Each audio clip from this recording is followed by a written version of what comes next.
It's another go-around of Soccer is in Session, Playoff Edition Daily. John here, you there, presented as always by our friends at Kaiser Permanente at KP, Georgia on the 280-character app. Round one is officially complete. How do I know this? Because all the names have been pushed to the next line on the brackets. And so that's just the girls. So that's 8 pages there. So here's 8 pages here, girls and boys. Later on, we'll go over matchups from today, and we'll get you ready for round number 2. And it's going to be a fun show. We'll catch up with John Bowen, the girls head coach at Starr's Mill. We'll catch up with him, and we will also catch up with Mike Petite down at Callaway, because Callaway had an interesting quest. They played a lot of their game with Hart County, but they didn't finish. They got into overtime. It was tied, and it was a weekend to wait. And then they had 4:45 yesterday. Anybody that was near Hogansville got the chance to catch the rest of the match for free. Callaway advance, and they get ready for Crisp. But it is time to catch up with our friends at Starr's Mill and find out what's going on the girls' side. And it is time to catch up with our friend John Bowen, who is head coach of the girls' side at Starr's Mill. My first question for you is: Liverpool gets another title as our resident Liverpudlian fan here. So, what did you think about what went down with Liverpool gaining a title again? And I can't hear John. Okay. So we will effort on, and we'll see what happens with live TV. And when we can when we can effort John, we'll effort John, and that way we'll continue to talk about things, and we'll get everything all laid out with what's going on at Starr's Mill. But no, it's John is if I remember correctly, John's a big Liverpool fan, and so we get the chance to catch up about Liverpool and titles and things like that. And no, it's always fun to catch up with him and find out about Liverpool. John, you got your ears on? I thought I heard something. Okay. Like I said, we'll continue to effort what's going on with John and everything going on at Starr's Mill. So, all right. So we'll roll through what happened yesterday and let you know what's going on with the matchups that happened to finish up round number 1.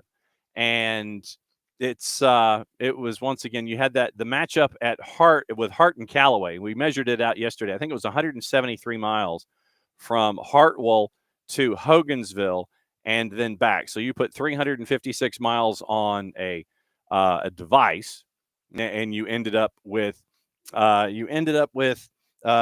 quick, probably the quickest of quick matches, and you end up with what happened there.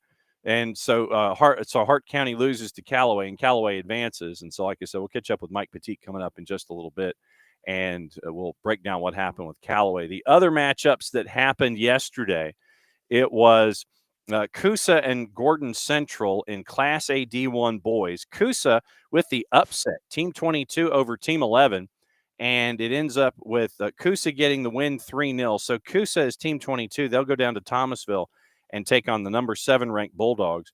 They are 5-1 winners over Social Circle in round number 1. So Thomasville is hosting Coosa, and that one is on Friday. That is the last day of day number 2. The other one was with Luella, and I have to figure out which bracket it was, because I have like 16 pages here, and I'm trying to figure out which bracket is there. So Luella and Islands. It was at Luella yesterday at 6 o'clock. Luella survives Islands 2-1. And so as Team 6, you will now end up with Luella hosting Adairsville, who is team number 7.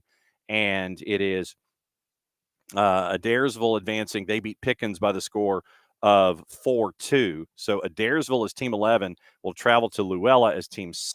And that one is on that one is in AAA girls. So let's give John another shout, and let's see if we can find out what's going on. John, you got your ears on?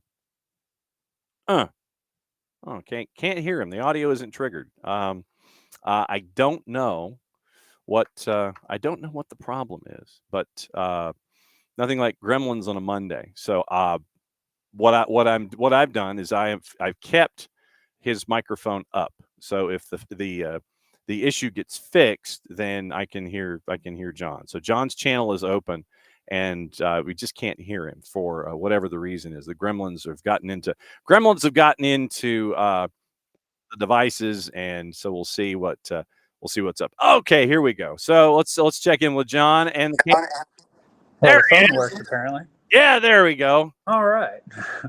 Sorry, I have no idea what was going on there. Normally, I just plug a headset in and it works fine. And then, okay, phone always works. So lesson learned. Nope, you're all good. All right, so let's start with Liverpool. Let's not talk Stars Mill for question one. Liverpool was awesome. Liverpool got the title. Our resident Liverpool fan here that we get to catch up with. So, what'd you think about the run that they had this year? Oh, it was very entertaining and somewhat surprising. We kind of I was expecting good things with Slot, but obviously not this. I mean, running away in April with wrapping the title up, 4 games left, 15-point lead, did not see that coming. But I'm always kind of an optimist in regards to, all right, let's play the first game, let's win that one. All right, let's play the second game, let's win that one. So when we started well, I was like, all right, let's go with this. And once we got to the top, it's like, all right, now just don't lose it. So it was fun. I enjoyed every minute of it. I watched as much as I could. I got a subscription to their LFC TV so I can catch highlights, listen. And on Sunday, once they won it, I turned the mute on the TV and switched it over to live from Liverpool and Anfield and listened to the crowd and everything. It was great. Fantastic. Now, did you have any concerns about keeping Mo Salah and Virgil van Dijk after this year? The longer it went on, I did. I thought for sure. I mean, we were losing Mo for $300+ billion or whatever Saudi was going to offer, and I don't see how you can turn that down. But I definitely was glad when we signed him. He and Virgil both just top line class players, fit, no problems, leaders. I mean, you can't. I'm still hoping that Trent signs. I kind of think I heard somebody say something the other day that made me get a little bit of hope. Was talking about how he was just waiting to see what Mo and Virgil got and wanted something commensurate with them. And so I don't know. I don't see why he would leave. I would hope that Steven Gerrard is all in his ear and being like, dude, it's kind of like when Coutinho left and Klopp told him, like, you can go anywhere and be a player, but you'll be a legend if you stay here. And he left, and now, he's just a player elsewhere. Correct. All right. So let's get to the actual reason that you're here. It is the end of round number 1, and you're heading into round number 2. This season right now, the way that things have broken down for you, 13-6, you went through the region. You went through the region at 6-0. You region champs, ranked number 9 in the scoreboard rankings in Quad A girls, and you shut Drew out in round number 1. What did you learn about yourself in a game that you pretty much handled pretty easily? We handled it better than we did in earlier games that way. A couple of games we had earlier, we really struggled, not in the scoring sense, but in how to play that game, as opposed to everybody chasing goals. We kept playing. We passed the ball. We moved. When we brought the subs on, they passed the ball. They moved. And so as far as like watching the game, a performance level, it was better than it had been. We've kind of learned a little bit in that process about, and we always just talk about, play your best. That's all you can do is respect each other and work as hard as you can and tell them good job after the fact. And we did that pretty well about maintaining our standards and not worrying about what the score was. And we've had the chance to have your matches on the network. The matchup at McIntosh, where you got the win for the first time in a long time on the McIntosh campus, 3-1. A lot of folks might look at your record and go, oh, well, you're 13-6. But what folks may not know is that you challenged yourself early on. You lost 4 of your first 5 to at Brookwood, at Chambly, at Northgate, and then losing to Lassiter. And those aren't teams to sneeze at. And I know you like to challenge yourself with these kind of things. What'd you learn about yourself losing 4 of your first 5? Well, 4 of our first 5, the game at Brookwood, we actually scored twice, but we're offsides and called a foul in the other time, so we couldn't quite get around it. We were missing 2 players, and then our captain went out with a torn ACL. And so that, kind of tumbled away from us at that point. And then the others, I mean, we were in the Northgate game. They were a little more mentally prepared for us. We know all of them, so we, quote, knew how great they were. And we had a hard time coming over that. We felt like we had to be perfect instead of playing, just, going out there and going after it. And then Lassiter jumped on us 2-0. And it was the first time we had close to our full side together. And we got back to 2-1, and they scored 2-2. And then they scored a great goal in the second half to make it 3-2 to win it. But we really felt good about that performance. And finally, we're getting people healthy. The thing we're excited about today is we finally, this will be the first time since March 24th, we've had everybody that could be healthy available. So we've been playing the last 3-4 weeks with one person out of town, one person injured, another person out of town, 3 people out of town. Wow, it's been a little bit of craziness. So, but it's been fun. It's like you said, we take our lumps at times, but you look and we lost to Brookwood at Brookwood, and they're undefeated. And then you lost to Harrison here, but I mean, they put a good hiding to us. And we talked about the day before because practice was not good. And I was like, you play like that against Harrison, they're going to embarrass you. And that's pretty much what happened. For whatever reason, we were not in the mood. And so they gave us a good hiding, but that helped us get ready for McIntosh. And we were able to, respond going down a goal because we'd been there before with Lassiter. We'd kind of learned our lesson about what kind of level we need to play at and how we needed to play at Harrison. And so that's why you schedule those games to hopefully, if you can't win it, then grow. And we've been growing pretty good. And if I was trying to think of the number, I think it's 13 different players have scored for you this year. And I know that, Kendria Vasquez scored 29, and you've got a senior in Olivia Shaw that scored 19, but you've gotten a lot of folks that have deposited goals for you this year too. Yeah, that's one of the misconceptions is you look at the stats and you're like, well, Kendra scores all their goals, and, or Olivia gets on there, and then you look elsewhere and, Jaeger's got 19 assists, and then we've been missing Ava Burnside for the last 4 weeks as she traveled to Costa Rica and Spain. And I mean, she's just finding her groove scoring goals and did real well when she was with those teams. And so it's, we got 5, 6, 7 players on any given time, and you start throwing set pieces in. The tying goal at McIntosh was our center back who pushed up, who's got, I think, 9 now, but most of those came moving up in other games that were kind of well ahead. And so, I mean, there's several people on the field that can score. Our outside back, Olivia Davison, she's a former striker. She's only played outside back the last 2 or 3 years. Regan Wiley's got a good dead ball and good on free kicks. So, I mean, they can come from anywhere. It's just a matter of rising to the occasion. It's crazy when you look at it because it's like, yes, you've got those 2 that are in double digits, but you've got a couple that are kind of pushing double digits in goals, and 4 players with double-digit assists. That, to me, is something that really lies below the radar. Oh, yeah. I mean, we pass the ball. When we're on, we pass the ball really well. And at the heart of that is A.G. Morrison. She's been just a monster this year. Her basketball coach gives her a hard time about the dog in her, but she brings it every time and feeds it well, apparently, because she is all over it. And that girls just feed off each other and off that in particular. Then you got Zara Wilson, who, I thought she was going to be playing striker, but with the numbers and the way things worked out, it's like, hey, can you slide in at a 6th position? And she's really done really well. Ava Farron at left back. Alexis King has played for us up top and in the back. There's lots of people that have stepped up and done really, really well this year. So, you've got the week to prepare for Westminster. Westminster beat Dalton 5-1. What's study hall been like getting ready for this one? I've just been watching game film and seeing what we can see. I mean, it's, Sharon's coach there. She's a great coach, phenomenal. I hope to be as good as her one day. She does a great job. And so you watch them and you can tell they're very well organized. They have a plan. They know what they're trying to do. Watching them on film, I'm hoping this is a visual misconception, but they all look like they're my size, like 6 foot and 150 pounds running around on the field. But I mean, they're just a very strong team. I mean, you look at them and you look at their record and you'd say, oh, they're 7-7, they're really down. And it's like, all right, well, they're not like they have been where they're like 18-0 and destroying everybody. But man, you look at their losses and their close losses to top teams, and they're in every match and they're fighting and scrapping the whole 80 minutes. So it's going to be a battle today. And the last time we played them 2 years ago in the playoffs, they took us to the woodshed. So we're hoping to see that we've grown a bit. How do you handle game days? I mean, I know that some coaches have their own set itineraries when it comes to, okay, I want my players to properly hydrate. How much of an eye do you keep on your players leading up to them getting to the stadium on a match day where they have all of the environment around them with everybody, patting them on the back and everything? Yeah. And how do you keep them centered on a home match day? Well, fortunately, I have a very good upper class and a leadership team. Ivaska and Ledford, even though she's got a torn ACL, with Wiley and Jaeger, they really keep a level head and keep kind of everybody organized. They do most of that. Now I'll hit them with a text. Like we had a team dinner last night and everybody just kind of getting together and hanging out. This morning I hit them with a text like happy game day, let's take care of business. And this is my big push. Take care of school during school so that when the school's over, we can focus on what we want to do. Like don't spend all day worrying about the game and thinking about this and thinking about that. Let's put that aside for now. Let's take care of our business in the classroom, get that done.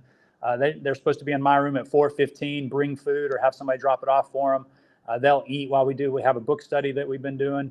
We'll do that first. We'll look at some film of things that we do well, things that Westminster does. And then about 5 till 5, we'll head down to the field. Track's still practicing, so it's a little bit chaotic, but I mean, we're used to it. You go down, we set up what we can, and then we start warming up. And then sometime before kickoff, once track's done, we set up the benches for everybody. And then we're ready to go at 6 o'clock.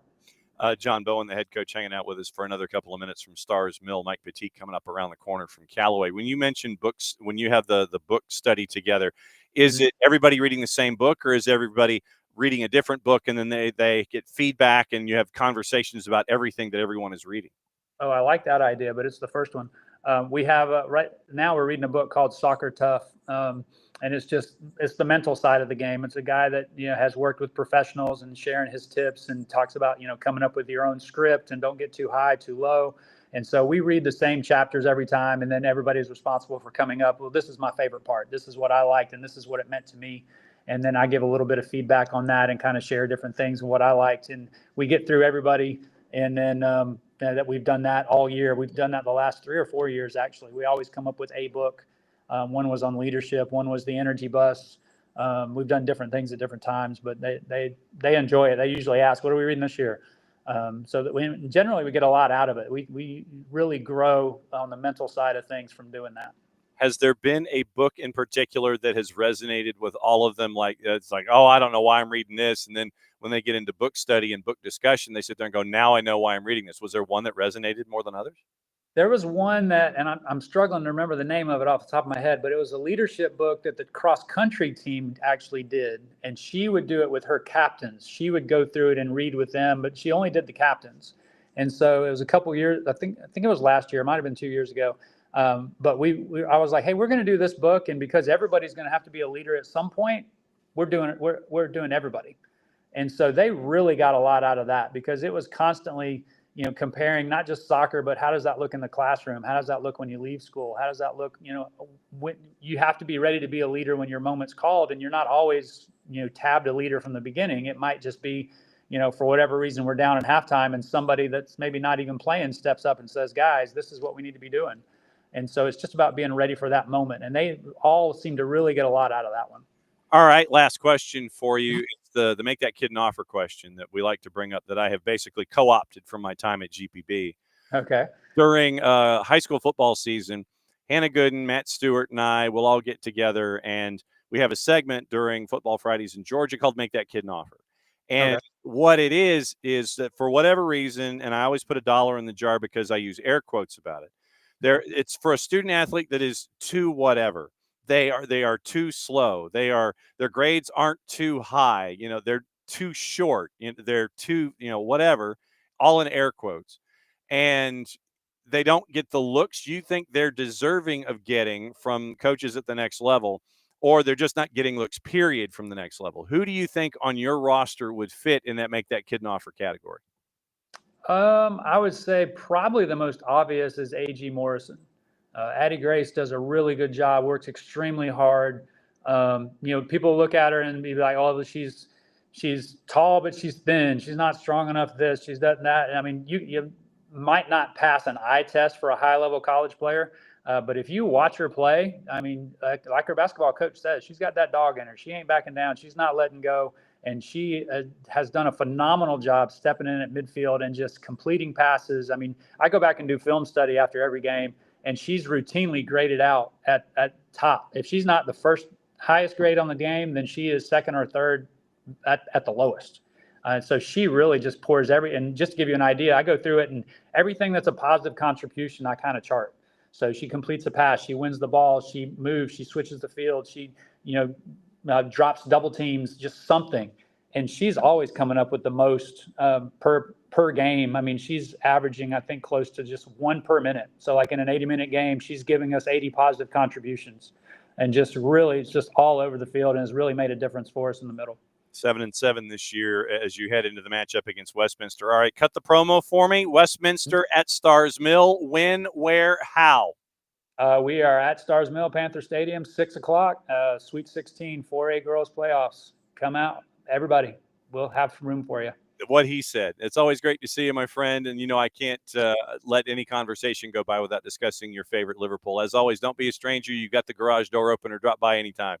Absolutely. I appreciate it. And you'll never walk alone. Go Red. There you go. There goes John. And John's the head coach for the girls' side at Stars Mill. Hot tag. This is where, we always talk about the hot tag, where you've got the wrestler who's got a tag into his partner, and he just kind of jumps into the corner and he reaches out and he goes for the hot tag. Here's a guy who I hope has gotten in a nap. So, Mike, have you gotten in a nap? Because when I was going back and forth with you on emails after I found out that you had survived, when did you go to sleep last night? Well, I can ask you the same question because you emailed me at about 12:15. So I did respond about that time. It was closer to 1 o'clock. But what about you? Did you catch yourself a nap as well? Well, for me, the answer to that during the week, this time of year, is no. Yeah. It usually comes either if there's an away match for Atlanta United, or the twos on like a Saturday morning or a Sunday morning. And the first thing I'm hoping to see is Premier League halftime. Literally, it's like I don't want to hear anything. There's jostling around in the house, and I'm just like, all right, so what time is it? Nope, I'm not getting out of here yet. Nope, not getting out of here yet. And I can kind of sit there and look at my clock, my watch. I sit here looking at a watch. I haven't worn a watch in years. But I look at my phone, and I'm just like, is it time? Is it time? Nope, don't have to get up. No. So the answer Monday through Friday is no. And I think you can relate.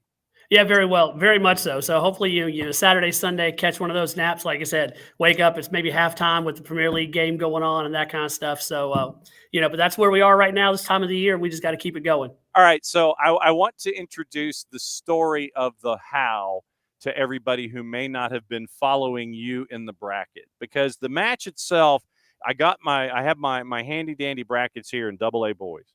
And it was scheduled for April 25th. And the last time I checked, that's 4 days ago. So Hart County, ranked number 7, team 23, travels 173 miles from Hartwell to Hogansville to hang out with you. And as you are currently ranked number 3 and team number 10, Hart County came to visit. So we'll take it a day at a time. Break down for me April 25th and what happened to get us to what happened on April 28th, just the 25th. Tell the 25th. So we were all set for our regular, round 1 playoff game. We were excited to be hosting it. We had a great atmosphere. We had a great crowd. Field was in perfect condition. It was a beautiful day. Everything was going great. There was some forecasted showers, and we thought they were going to be pretty later on in the evening, all that kind of stuff. So we kick off at 6:30, and we think everything is going to be fine. Oh, I'm sorry. We kick off at 7. Everything is good to go. And then my trainer, who was carrying our lightning detector, just says around the midpoint of the second half, hey, heads up, we got some stuff moving in. I think we're going to be okay. At this point, it's tied 1-1. Both teams have scored in the first half. We scored with about 15 minutes to go. They scored about 5 minutes later, maybe 7 minutes later. So it's 1-1 at halftime. I think both teams are okay with where they are and stuff. Battle in the second half. We have some early good quality chances, aren't able to put it away. They kind of come back, put some pressure on us. We go to the regulation. It's tied 1-1. So we get ready for overtime. Referees go through the overtime procedure, talk about the potential for penalties. I hadn't thought one thing about the weather. All of a sudden, here goes my trainer slinking up beside me going, okay, hey, we need to watch this. I'm like, all right, let's see what happens. So we get playing our first overtime period with 1 minute and 7 seconds to go in the first overtime. My trainer's like, okay, I cannot keep us on the field anymore. We get the referees, we stop the game. So we head up to our locker room, clear the area, clear all the fans. Hart County goes on the bus, and we're trying to figure out, all right, here's the time. We're waiting for 30 minutes for the last lightning strike. We're going to try to get this in, because we thought it was just going to be a storm that would roll by, maybe on the fringes and stuff. Well, I'll tell you what, the skies opened. And I'm like, it had rained like it hadn't rained in weeks. And our grass field we thought was dry enough to absorb it. Not this. 5 minutes later, after it started raining, we have standing water everywhere imaginable, and then places I hadn't seen it before. Wow. So get the referees together, get with the Hart County coach. On top of the rain coming down, which we might have been able to maybe squeeze some things off, literally at the road to my house, 2 different transformers blew, which is about 10 minutes away from the stadium or our school, not the stadium. And because of those transformers blown, first of all, my power's out at the house, which I did not know. We did not come back on until 6 a.m. that next day. We lost half of our lights. So now we have rain, lightning, and no lights, or half our lights. So get with the Hart County coach, get with the referees, get with my athletic director, my principal. He's Hart County coach is texting his people and stuff. We're like, this is not going to happen tonight. So as reluctantly as he is about it, all right, when can we come back? And he says Monday's his next real opportunity. We're like, okay, I guess it's Monday. So we make plans to come. They come back Monday or for Monday. And so that's where we are. So you want to pick up the story on Monday now? Let's pick up the story on Monday now. All right. So the Monday comes. So we're set up to finish out 1 minute and 7 seconds of the first overtime and play 10 full minutes of a second overtime. So we're literally playing soccer for 11 minutes and 7 seconds.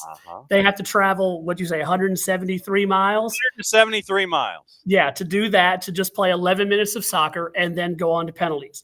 Well, we play the 11 minutes of 7 seconds of soccer and do not have a goal. So we are tied at the end of both overtimes at 1-1, and we are off to penalties. And Russian roulette, as Randy Douglas Point University coach likes to call it. We're up to here it goes. What can we do? And so we win the toss. We elect to go first. They take the end of the field near their bench. We send our 5 out. They send their 5 out. We hit first. They tie up, so it's 1-1. We hit our second. Their second guy hits the post, so they miss. We hit 3, they hit 3, we hit 4, they hit 4. If we hit 5, we win. We hit our 5th, and so their 5th guy never gets to hit. We win 5-3. Massive celebration ensues. Could not be more excited for the guys. And I'll tell you what, the baseball team, who is in their second round of the playoffs, they stopped their practice. All their boys came over and made as much noise and brought an atmosphere. They had guys with C's painted on their chest. They took their shirts off. They were going absolutely nuts. We had all our girls there because they were having practice after the game, and they were there. We had just this massive crowd. So when we hit our 5th penalty, a just gigantic dog pile ensues with the boys team, the baseball team, the girls soccer team. Parents are on the field. It's just great. You feel for the Hart County kids, and because they put in a great performance and worked super hard. But we were able to just do what we needed to do to get it done. So, just really massive and wild day. 4 days later between games, or 3 days later between games. But it's a good one to get the win. Have you ever come anywhere close to having 4 days of chaos like you had to complete a match? No way. I mean, I've never even thought about that kind of scenario before of what do you do? And so, we broke down film. We had a practice on Sunday afternoon, get ready for some details and stuff. So, and it was a long afternoon, long day at school, knowing you just have this amount of time to get it done or what could happen and stuff. So I think everybody was sort of increased the intensity, the edge of it all. I think the pressure was building and stuff. I'll tell you what, though, our boys and our senior boys really kind of set the tone. You went in the locker room and talked to the boys, and I told them, I said, guys, you just got there's a different vibe in here. I said, you can tell we're ready. You can tell we're prepared. And that is a feeling that, you being in the locker room, when you just get that feeling, something good's going to happen. And they were able to get it done. Girls get the win 2-1 over Union County. In their number 3 ranking on the scoreboard rankings is 15 beats 18. and they get Columbus on the 1st. So once again, I have to turn and look at a calendar and go, okay, Thursday, that's the 1st. And so you have Thursday, you got the girls heading to Columbus. So I mean, that's pretty easy. You zip down 185 and you're locked in place going up against the number 2 team in the state in the scoreboard rankings. Then on Friday, you get to go to Cordele, and number 3 takes on number 10 as Callaway takes on Crisp. So now that you've had a chance to breathe on the boys' side, you now get to try and go up against Columbus, which is going to be a tall order. And you're still having to maintain as you're trying to play a match on Friday in Cordele as number 3, you takes on number 10, Crisp. Man, I mean, have you figured out, has Pete figured out a way to clone coaches, or at least where, Pete Wiggins, the head football coach and athletic director, do they have something fancy over in American football where they can have you kind of split your brain and you can do 2 things at once? What is this going to be like for you for Thursday and Friday?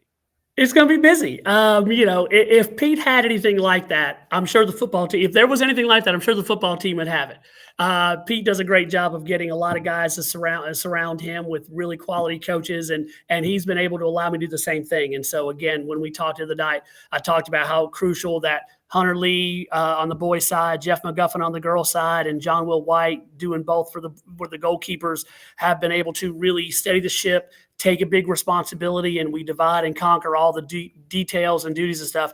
Like yesterday when we had practice after the boys' game, I'm, a million different places, talking to a million different people. The girls are on the field. What do we do? What do we do? Jeff's like, come on, girls, let's go. We got it. He takes them over on the side of the field. He gets them going. I join them maybe 30 minutes later. I can't even set up a drill we've done 20 times this year. I can't even put the cones down in the right place. My head's still spinning and stuff. So then being able to hold it together on the soccer side of things. And I'd be more than remiss to say that when I come home at night, my wife, Catherine, has been a longtime coach's wife, and there's a special place in heaven for those women who are coaches' wives, and just put up with all the stuff they got to put up with and do all the stuff they got to do to let us go and be with other people's kids. And, came home last night and she was like, just big smile when she came home, but there was, she had dinner ready, which, was always awesome. Everything was taken care of. And she's just like, happy for you, proud of you, let's keep it going. But, she allows me to do this and not let me have to worry about anything else at the house right now, which is, beautiful in and of itself. And I owe her beyond anything I can begin to owe her. So it's a total team effort when it comes to it. And, we just keep figuring out ways to keep it going. Are you a creature of habit? I'll phrase it that way. I'm not going to say, are you someone of rituals? I'm not going to say, are you superstitious or even a little stitious? Do you have rituals during win streaks that you've got to have the same meal, you've got to walk the same steps, wear the same gear, all that kind of stuff? Somewhat. Yeah, there's things that what I like to say is they make me comfortable, right? I'll use your air quotes. I'll give you $1. So, or I'll buy you a Mountain Dew, apparently, since you're not a coffee drinker, right? You're right along my lines. I am nowhere near the coffee, but when you said the other day that you were a Mountain Dew guy, I'm like, all right, this is my guy right here. So I'll buy you one of those next time we catch up. So I do things that make me feel comfortable. Catherine will clearly say you are superstitious. So yeah, it's not the same meal. It's not necessarily the same clothes, but it is in some regards.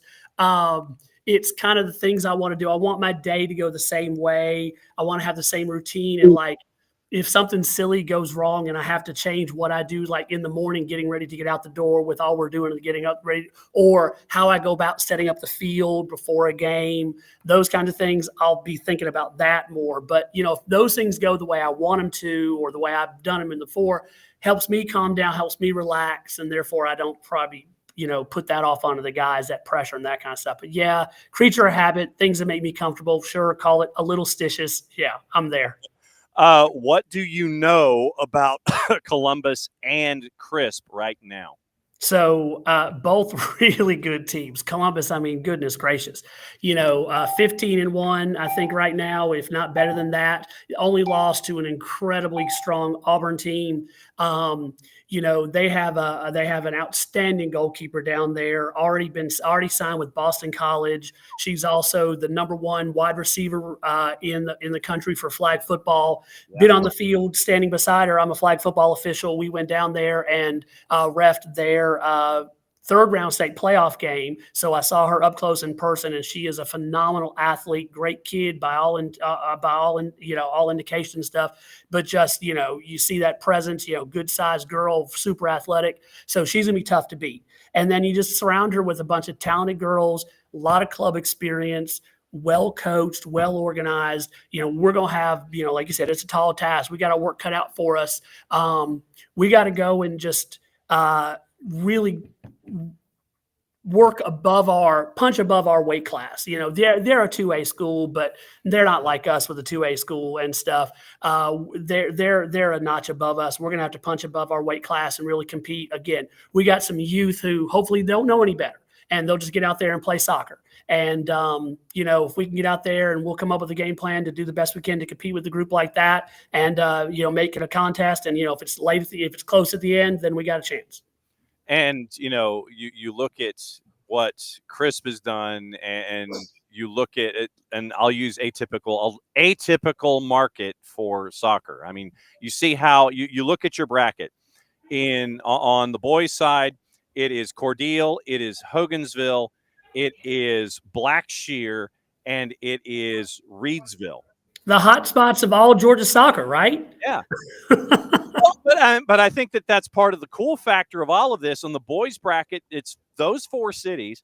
And then on the girls' side, it's Morgan County, it's Murray County, it's you and Columbus. And so the sport continues to grow. And I think that's the cool factor where you sit there, and I was trying to remember my county seats in Georgia history, because you have to pass Georgia history to get a diploma here in the state of Georgia. At least you did when I was a kid, back when James Oglethorpe actually colonized this.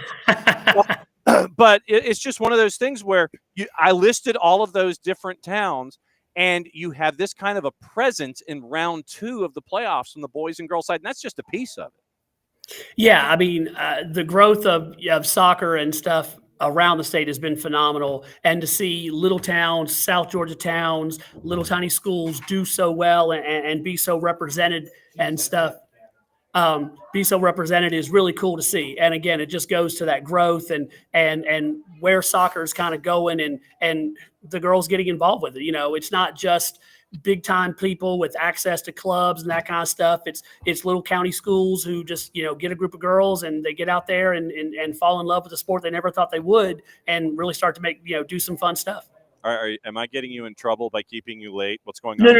Somebody just came in the room. I'm borrowing a room. I got my class hopefully staying under control. I'm not brave enough. Like I saw Coach Paul have him, he did his interview in the class. I'm like, nah, I'm not that brave. My guys would do something that I don't need on being broadcast to, the thousands and thousands of people. All right, so go ahead and cut the double promo for me with the matchups on Thursday and Friday. What do folks need to know? Where are they going? What are they doing?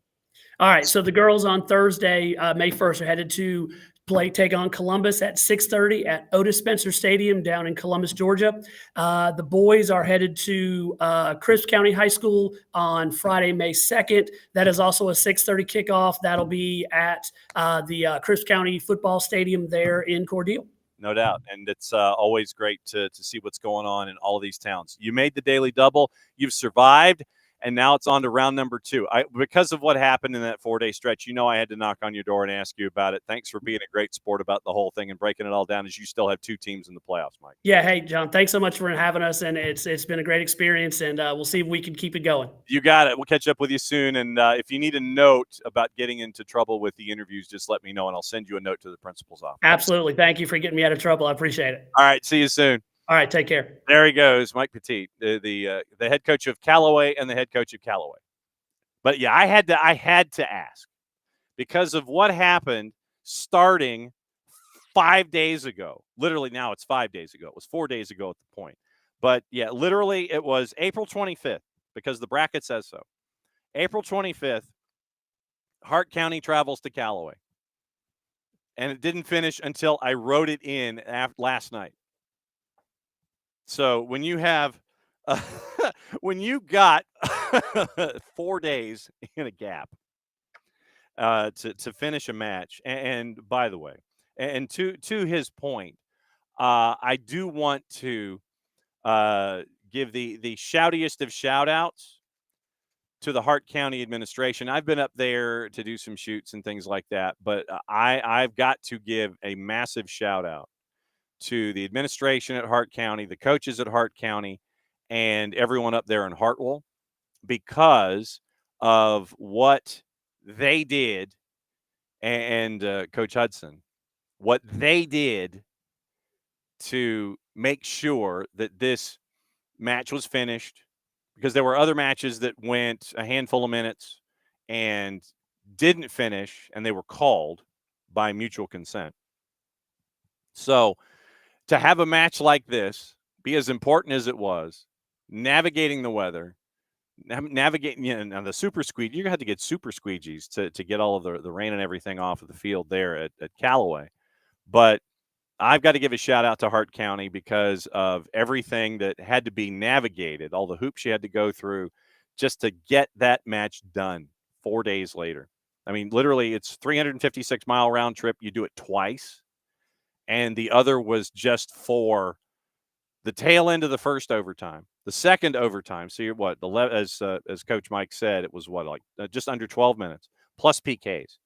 And you start at like 4:45. So if you're probably leaving after lunch just to make sure that you get down there because you're going through Atlanta traffic and all that kind of stuff. So to leave just after lunch twice, and the second time to wrap up a match, I have to give a big shout out to everybody in Hartwell because of all of that. And so that was huge. And so, I know that the result didn't go the way that they were looking when it came to the be all and the end all of the whole thing. But once again, I've got to give the shoutiest of shout outs to everybody up at Hart County for what they were trying to accomplish and make sure that everything was fine, and to make sure that the match in and of itself was taken care of. All right. So round one is in the books. And so I'm chasing after my brackets, and I'm trying to find my 4 brackets that are dealing with the matchups today. And I have found my 4 brackets that have the matchups today. And it is, on the girls' side, it is Class A D2, 4A, 5A, 6A. We'll go through the matchups, and then we'll give you the times for what you're going to watch. Now, Bryan County at Irwin County. That one is in Ocilla at Buddy Nobles, as Bryan County takes on number 7, Irwin County. Hawkinsville, as the number 3, goes to Elite Scholars. That is the upper left bracket in Class A Division 2. Low left, Crawford County, after they beat Trutland, they host ACA after ACA went north and beat Towns in the mountains. And so ACA, Atlanta Classical, travels to Roberta to take on Crawford County. Lanier County travels to Screven County. Screven County right now ranked number 2. They are the Area 3 number 1. That's the left-hand side of your bracket in Class AD2. Mount Zion Carroll goes to Lake Oconee Academy. Lake Oconee Academy is hosting. They're ranked number 3. Dooley County, we caught up, remember, with Nathan Nato yesterday, the head coach at Dooley County. They had the 1-0 win over Southwest Georgia STEM. They travel to Portal. They're probably on the bus right now. Portal, Area 3, Team 2. Dooley was number 2 out of Area 2. So when they're both 2s, you go to the lower team in the bracket as the coin was flipped by the GHSA in Thomaston. So Dooley County is at Portal. GMC, ranked number 9. They host Claxton. Claxton is Team 3, went to Pearson and upset Atkinson County. So Claxton goes to GMC. Greene County travels from Greensboro to number 1 Tryon, and we're trying to track down the Tryon coaches just so we can find out how things are on the boys and girls sides for one of the toughest teams in Class A Division 2 boys and girls. Now, Quad A, we'll do Quad A. We'll do 4, 5, and 6. I'm not going to do it in just the order that I had my brackets just now. Quad A, it is Walnut Grove. And Walnut Grove is hosting the 4-seed Druid Hills, as Druid Hills knocked off Perry twice. So Druid Hills advances, and Kaiuchimura goes to Walnut Grove for that matchup, upper left. Cambridge, ranked number 4, travels to Midtown, number 8. That's your upper left bracket in Quad A. And it is Eastside and Marist. If I'm not mistaken, what did Champ Young tell me? I think it is at Marist. So it would probably be 6 or 7 o'clock start. We'll check start times coming up in a bit. So Eastside, as the 3 team, had they were down 1-0 to Ola. Came back to beat Ola 7-1. So Eastside goes to Marist, and they'll play that one at Stadler Field. Marist is ranked number 2. Westminster and Stars Mill, once again, great to catch up with John Bowen. John, right now, Stars Mill ranked number 9. They host Westminster, who beat Dalton in a 3-2. And so Westminster goes to Stars Mill. And you heard Coach Bowen cut the promo for that one. Harris County, they are the number 2 team out of Region 3. They travel to take on number 1 Blessed Trinity today. St. Pius, ranked number 6. They host East Forsyth because East Forsyth knocked off Locust Grove 4-2 as a 4 seed. So East Forsyth goes to St. Pius. That's upper right. Pace Academy at number 7 travels to Allatoona, ranked number 5. Northview, a 3 seed, beat Warner Robins handily. They travel to number 3, North Oconee. So it is Pace at Allatoona, Northview at North Oconee. 5A, Jackson County, who's had a really good season. As a 2 seed, they travel to Greenbrier. Greenbrier, we need to catch up with them because of the run that they have been on. So that's been a big season for them going forward. So you have Greenbrier hosting Jackson County. Lassiter, who was the match that was on our air last week, Lassiter with the win over Johns Creek on the girls' side, they traveled to Team 1 region champ out of Region 4, Chambly. So Lassiter at Chambly. Loganville, that's upper left. Lower left, Loganville as a 3 seed beat Veterans. They traveled to Villarica, who shut out Effingham County. River Ridge had to go to penalties to beat Milton. They traveled to number 6 Northgate. Northgate shut out Decatur. That's low left. Upper right, McIntosh and Pope, number 4 and number 2 in the scoreboard rankings. If you were near Pope, go. McIntosh and Pope. McIntosh shut out Dunwoody. Pope shut out Lanier. Alexander at number 9 travels to Houston County. Alexander shut out Lakeside Evans. Houston County beat Clark Central. Low right, Lakeside DeKalb at number 5. Travels to Roswell, number 1. Lakeside DeKalb, no problem with Noonan. Roswell beat number 10 Riverwood 3-1. Kennesaw Mountain as a 3 seed went down to the coast and beat Glen Academy. And they travel to Mount Airy to take on number 8 Habersham Central, who shut out Lee County. So that's 5A girls. Like I said, we'll go over start times coming up in a bit. 6A girls, Mill Creek, no problem with Carrollton. They travel to Richmond Hill. They probably left after breakfast. And Richmond Hill is your region champ out of Region 1. They shut out Wheeler. Also on the board, Lambert at number 6 shuts out Norcross in opening round play. They travel to South Gwinnett. South Gwinnett beat Paulding County. Mountain View shut out Chapel Hill. Walton at ranked number 5 shut out Colquitt. So Mountain View travels to Walton. Denmark and North Gwinnett. North Gwinnett shut out Denmark. Number 8 travels to number 4 Harrison. That one is scheduled for today. Upper right, 6A, Hillgrove and West Forsyth. Hillgrove ranked number 7, West Forsyth ranked number 3. North Paulding shut out Lowndes. They travel to East Coweta, and that is upper right. Lower right in 6A, Campbell ranked number 9 travels to number 1 Brookwood. Campbell shut out Grovetown. Brookwood gave up goals for only the second time this year. They gave up goals for the second time this year. They gave up 2 to Forsyth Central, and it is 3 goals allowed this entire season by Brookwood defensively. We're trying to catch up with Doc Mike Tolmick, and we'll find out what life is like there. In the rankings, in other places, West Forsyth, Roswell, Brookwood, Buford, 1, 2, 3, 4. Walton ranked number 6.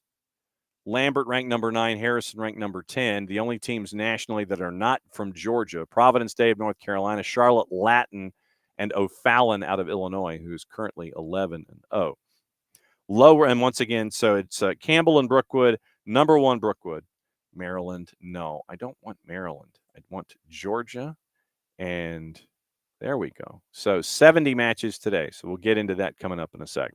And then Cherokee, who beat Camden County in Kingsland, they go to number 2 Buford. So literally next go-round, you could have Brookwood at Buford if the higher seeded teams win. You could have number 1 at number 2 on May the 5th. All right, let's get your times for the matchups that we know. Hawkinsville goes to Elite Scholars once again. That's a 5 o'clock kick, and my guess is that is going to be at Steel Road Stadium on the campus of Morrow High School. It is Mill Creek and Richmond Hill. That's also a 5 o'clock start. Richmond Hill, by the way, 17-1 this season. Also, and it's playoffs in the GIAA and the GICAA. So you've got a lot of other games that make up that number of 70 from today. Let's see. Jackson County and Greenbrier set for 5:30. Once again, that's Jackson County traveling to basically Augusta for that one. Greenbrier's 14-2. Calvary Day is set to play at 5:30 today. Okay, that's interesting. So if Calvary Day is set to play at 5:30 today, hang on. Let me grab where my other brackets go. Oh, okay. Hang on just a second. No, it's not in that one either. So, all right. We're going to piece this together. Hang on just a second. So that's girls. That's not today. So girls. That's there we go. Okay. So Calvary Day slated to play AIS apparently today at 5:30. AIS Team 22 traveling to number 10 ranked Calvary Day, who is team number 6. Greene County and Tryon. Tryon, by the way, is 15-2. Like I said, we're trying to catch up with the folks from Tryon, and that is slated for 5:30. All of these are 5:30 starts unless otherwise indicated. Harris County at Blessed Trinity, ACA and Crawford County, and North Paulding and East Coweta, Brookwood. That's a GIA, Brookwood and Valwood down in South Georgia in the GIAA. Westminster Stars Mill, 6 o'clock, as you heard Coach Bowen say. Harrison at 17-2, hosting North Gwinnett at 6 o'clock. River Ridge and Northgate is also at 6 o'clock. Northgate is 17-2. 6 o'clock, Alexander and Houston County, 14-4 and 16-3. Campbell and undefeated Brookwood at 17-0, 6 o'clock. Dooley County and Portal is at 6. North Oconee is at 6. North Oconee is 14-3. Lambert 15-2. South Gwinnett 16-4. That one is at 6 o'clock. Pace and Allatoona is at 6, as is Mountain View and Walton. Walton, by the way, is 16-2. McIntosh at Pope. McIntosh at 13-5. Pope is at 15-3. That one's at 6:30. Noonan at Lassiter at 6:30. Kennesaw Mountain in Mount Airy at 6:30. And Walnut Grove and Druid Hills. And we're looking for start times for a lot of these. Okay, so we're looking for start times. But once again, it is Walnut Grove and Druid Hills, Harrison and North Gwinnett, Pope and McIntosh, Wesleyan and Paideia, Lassiter and Chambly, Darlington GAC, South Gwinnett Lambert, Loganville Villarica, West Forsyth and Hillgrove, Trinity Christian, Hebron Christian, that's on our air. So that got changed. I'll let you know about that in a second. The other matchups, there are not 70 matchups today because this has gone off the rails. Anyway, and they recycled some of the other ones. But all right, so let me let you disseminate some of the information. I think they just uploaded all of the matchups on Max Prep. So let's stop at 6:30 with Kennesaw Mountain and Habersham Central. Disregard the rest of the testimony, folks of the jury from that moment past. So the latest start we've got, Kennesaw Mountain and Hab Central. Hab Central at 13-2 is a 6:30 start. Our broadcast plans, just to let you know. Once again, tomorrow we are going to be broadcasting Johns Creek at McIntosh. That one will be at McIntosh, and we will have that one on the network for you. Then, as we mentioned, because I noticed in the scoreboard the mention of Hebron Christian, that's incorrect because it's a doubleheader on Thursday. That has slid to a doubleheader on Thursday. Hebron Christian is taking on Trinity, and they are taking on Mount Vernon. That's a doubleheader on the network. Girls matches first on Thursday. Hebron Christian hosting number 17 Mount Vernon. And if you go back and listen to the interview that we had with Chad Griffin, head coach at Hebron Christian, and the head coach at Hebron Christian, on the girls' side, he said Mount Vernon is not a typical 17.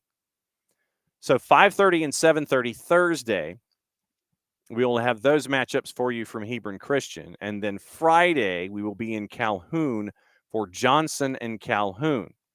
So it's going to be a busy week across the board for us. So once again, McIntosh and Johns Creek tomorrow.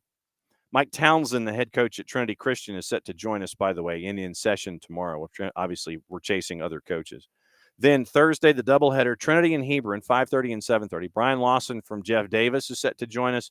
at noon. And then we are efforting other coaches if they win tonight, because they wanted to make sure that they won first, and then they would be more than happy to join. And then there is no Soccer is in Session Daily Friday because of the media match involving Atlanta United up at the Children's Healthcare of Atlanta training ground. So after Soccer Down Here AM, then we're sprinting up to do the media match. Then we're catching up with our friends from USC Upstate for a 1v1. Then we're going up to Calhoun for the matchup with Calhoun and Johnson Gainesville, 7 o'clock kick there, and that'll be on the network.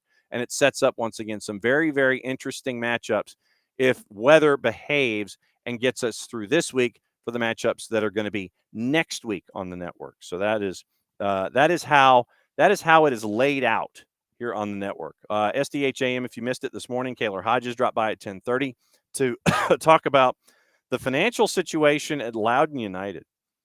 And I was not aware of it. And then Kaylor came in to discuss it.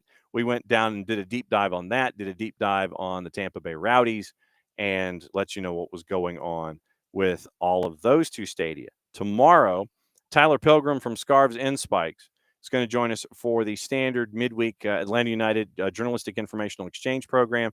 Dylan Butler from MLS Soccer joining us at 10 o'clock, and hopefully we'll have more guests to preview things as we go this week. 10 o'clock hour is your power hour on Thursday with Nino Torres from Gold TV, Nico Moreno from Sounder at Heart and Pulso Sports. And then Friday, once again, Kareem Tamimi is going to join us with our friends from Gruther Firth. KSA and Gruther Firth have something important that they wanted to talk about. So they're going to lead off on Friday for an event this weekend that you can either see and be a part of from the stands, or maybe even actively participate. But we'll have representative, we'll have Kareem on, and we'll have reps from Gruther Firth on to discuss what's going on. We got to text Michael Parkhurst and find out if he is going to be at Tidewater Landing and can give us the tour of Tidewater Landing while he is there on Friday morning. So we'll find out what's up with Michael Parkhurst, and we'll find out what's going on with Rhode Island FC. So once again, tomorrow, we're going to look at the matchups from today, try and grab coaches tomorrow. Mike Townsend, the head coach from Trinity Christian, is going to join us tomorrow, and he's going to discuss the matchup with Hebron, talk about both programs, and we'll see what's on Mike's mind when it comes to everything, when it comes to the brackets. Do not get allergies. Do not. Don't get allergies because you have to hit the mute button practically every 20 seconds. So I apologize for hitting the mute button and dumping in and dumping out, but at least it was a situation where I wasn't particularly cognizant of reminding myself that I had to unmute myself. Happened on the morning show where I played a soundbite and then I just start going for 2 minutes because I had the mute button on. I forgot to unmute me when the soundbite was over. Don't get allergies, because then you end up with situations like that. Hold button or mute button on your phone, you cough and you're like, you think you're hitting the mute button and you're not. So do not, under any circumstance, get allergies. As I said, don't get allergies. So once again, 9:05 tomorrow, it is going to be Soccer Down Here AM. You can catch it live on the SDH network, and you can catch the replays there on YouTube. You can watch us on X. You can watch us on Twitch. You can watch us on all those platforms. Just watch. Because like I said, tomorrow we discuss a variety of topics. And like I said, we bring Kaylor Hodges in from the USL show to talk about everything USL once a month. And so we have all of these visits and all of these folks that are in their particular places of import, and they get the chance to report to all of us, and we're very, very grateful for all of that. We're also efforting a lot of other guests for shoehorning them into the week, and we'll see what happens when it comes to the guests that we are efforting. So once again, presented by Kaiser Permanente, that's another go-round of Soccer is in Session here on the SDH Network. Once again, thanks to John Bowen, the girls' head coach at Stars Mill, as they get ready for their matchup against Westminster. And once again, thanks to Mike Petite as he gets ready for the double on Thursday and Friday. It is going to Cordele for one, and it is going to Columbus for the other. Like I said, Mike Townsend from Trinity Christian is going to join us tomorrow. Brian Lawson and other coaches joining us on Thursday for the last go-round of Soccer is in Session Playoff Daily live here on the SDH Network. So for everybody here at SDH, I'm just John Nelson. Thanks for dropping by as round 2 begins today Our charge to you always has been, if you ain't got nothing going on and can catch a matchup anywhere close to home, go support the local team, even though if it may not be the local team. Go and see some good soccer and continue to help grow the game that we all like to talk about a whole lot here on the SDH Network. So go find a new team. Go find a team that's local and drop by and go watch the match tonight. So as always, it's very, very cool to see how the game continues to grow in a lot of different places here in the Southeast and in the state of Georgia. So for everybody here at SDH, I'm just John. Thanks for dropping by. That's another go around of Soccer's in session. Mucha platiel. Play safe. We'll catch up with you 9:05 with SDH AM tomorrow. And since it is the end of the show, that means I get to do this. See you in a bit.